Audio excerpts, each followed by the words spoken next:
Hi, everyone. Thank you. Welcome to Timberloom. We are so incredibly thankful to be here today. To be able to do this in person again is really a weird, awkward, yet awesome feeling. I'm a little rusty, I'll admit, so pardon if I stumble. Linda with the Downtown Association and myself, Chelsea with the Wenatchee Valley Chamber of Commerce, and we're just very thankful to be here today. Mayor Kuntz has joined us as well. So Mayor Kuntz, would you like to join us? Sure. Hi, everyone. Again, congratulations. Super excited for a new business in Wenatchee. We're always excited to see entrepreneurs and people start new businesses in our valley. The last time I was here, I wasn't smelling wood. I think I was drinking beer, if I remember correctly. And I guess they're just making beer right next door. But again, super excited. Love the concept. And again, just excited for a new business in downtown, especially in our warehouse district. Something like this fits right in. So super excited. So who am I going to introduce? Dan, come on up. Where's Dan? Well, let me hold this. Hold on. Then you got to talk. I'll hold it. Okay. All right. Well, thank you very much. This is way more than I ever expected. I like to look at the people, though. My story is one not really about woodworking as much as a life journey of trying to find myself and trying to find what type of purpose and meaning I have in this world. I grew up in Michigan with a father who treated me well, but was very judgmental. I can remember having my first job at the age of 12, and the first thing he would say was, "How much money did you make?" Rather than, "Son, I'm proud of you for having a job, for working." So I spent a lot of my life trying to chase that American dream, right? The house on the hill and the fancy truck in the manicured yard. And I worked in child welfare for about 27 years and was very unhappy, had accomplished all of my dreams, had owned a business that was statewide, that was thriving. And I really knew it was time for a change. And I ended up selling my shares of that business. And at first, I really regretted it because I didn't know what was next. So I can remember driving into Naches one day, and it was snowing out, and I wasn't active with anything. It's like this retirement thing really doesn't suit me very well. First of all, I'm such a youngster. Right? I should be doing something. So I looked to my left, and there was a vacant liquor store that used to be there. It was 400 square feet. And I looked at my friend, and I go, "Let's check on that building right there." That night, we had the keys. We were scraping the floor without a concept at all. We didn't know what we were going to do. We had both been social workers our entire life, but knew we wanted to do something that would be meaningful.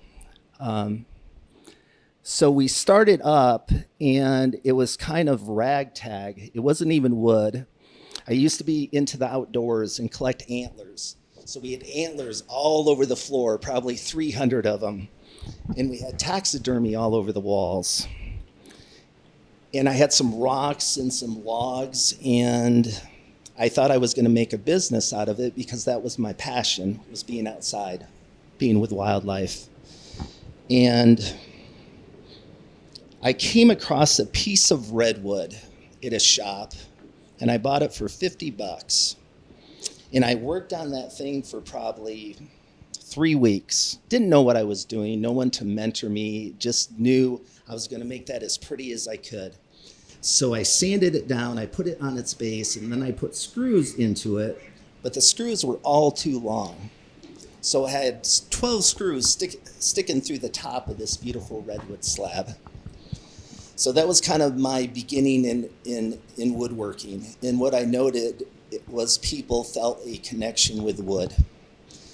They liked the five senses, to be able to touch it, to smell it, to feel it. And that is really where the concept started, is someone smiled and they said, "Oh, I love that piece," right? I'd worked in child welfare for 27 years. No one hardly ever said thank you.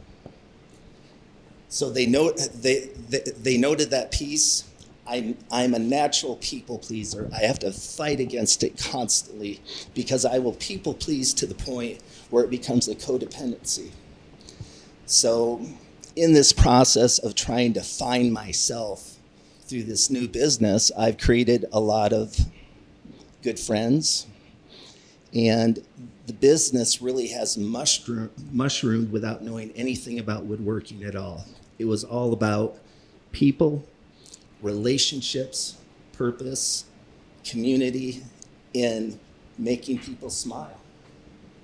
And I also noticed that when kids would come into the shop, they would just light up when they would see pieces, and they would ask so many questions. So that business grew from 400 square feet into 8,500 square feet in Naches. And I was sitting there, and I was still feeling very discontent. And I was praying to God,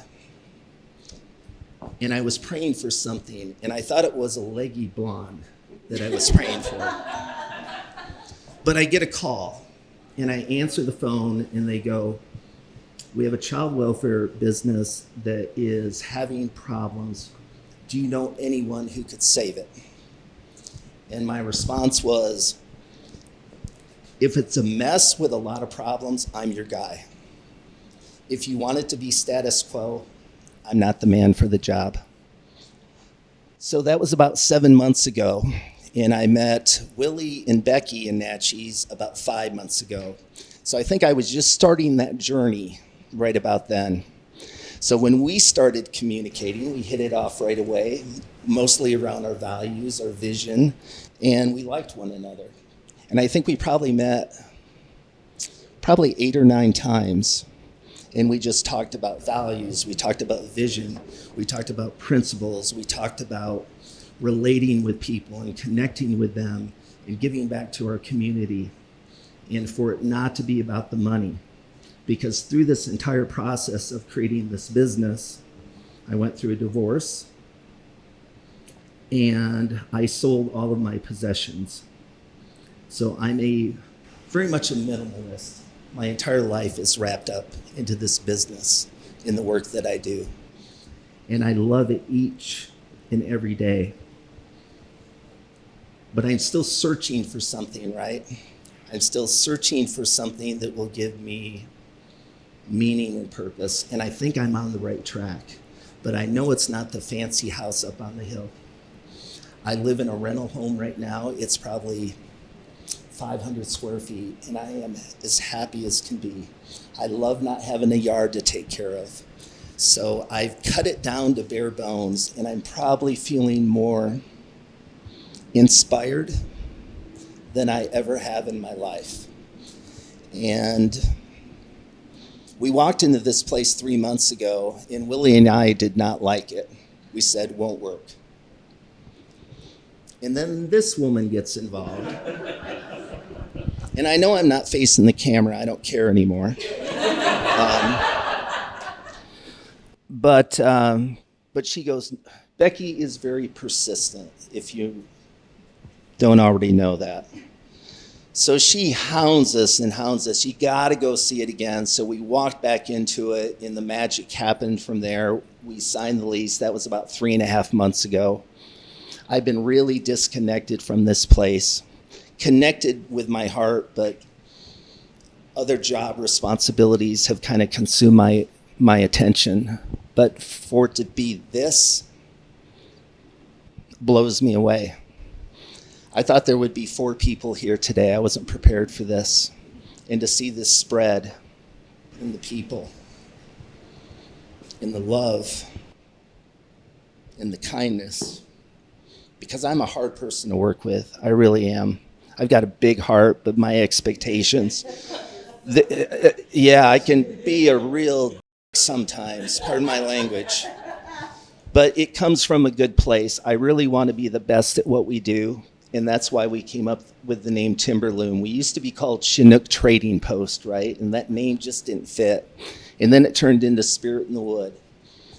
And then we went through a process. It took us about a half an hour to come up with Timberloom. At first, I hated it. Everyone else loved it. All I could think about was underwear.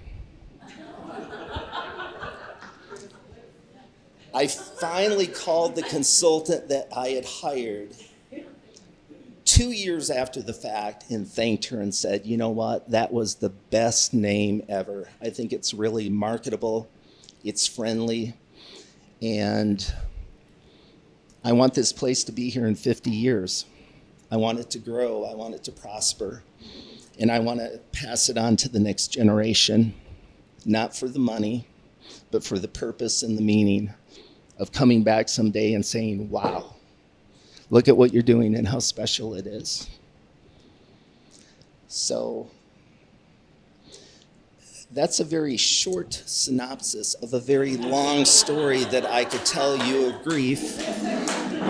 Yeah. Is it okay if I sit down for a minute?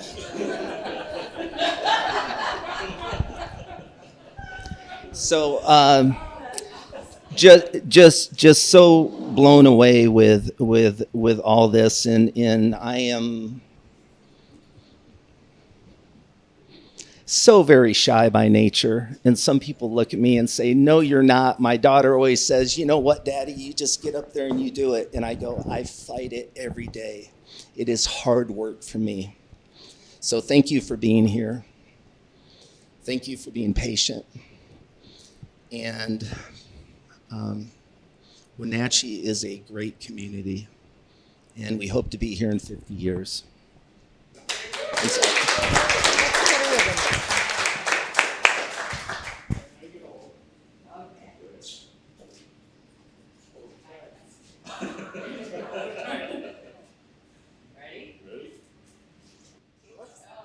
More time.